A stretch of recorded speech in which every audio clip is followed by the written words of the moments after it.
Hola a todos, bienvenidos nuevamente a tu canal, Tu Comida, Tu Medicina. Hoy les traigo la receta de unas sabrosas, más saludables galletas con chispas de chocolate. Son deliciosas, con la cantidad exacta de dulce que necesitas.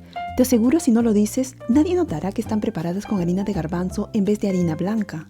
También te aseguro que al comerlas no sentirás el sabor de los garbanzos. Por el contrario, podrás beneficiarte de sus nutrientes, ya que estas son altas en proteína vegetal y fibra, no tienen gluten y son súper fáciles de preparar. Así que si te gustan las galletas suaves, recién horneadas, que a la vez tengan beneficios para la salud, esta receta es para ti. Toma nota.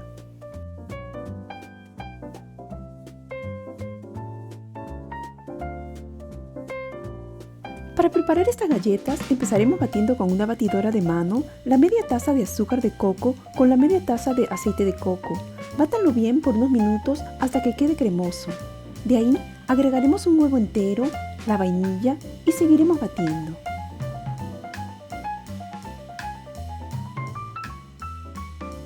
Aparte mezclaremos la harina de garbanzo con el polvo de hornear y la sal. Mezclen bien y de ahí lo agregaremos de a pocos a la mezcla anterior.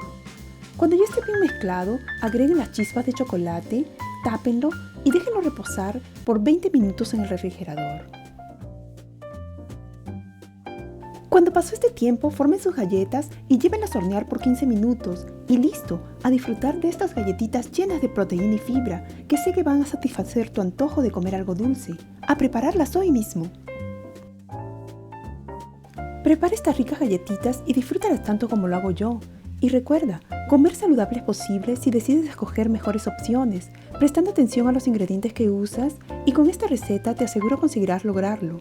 ¿Quieres saber más de cómo hacer que tu comida sea tu medicina? Suscríbete. Gracias por vernos, les mando todo mi amor y les deseo siempre mucha salud.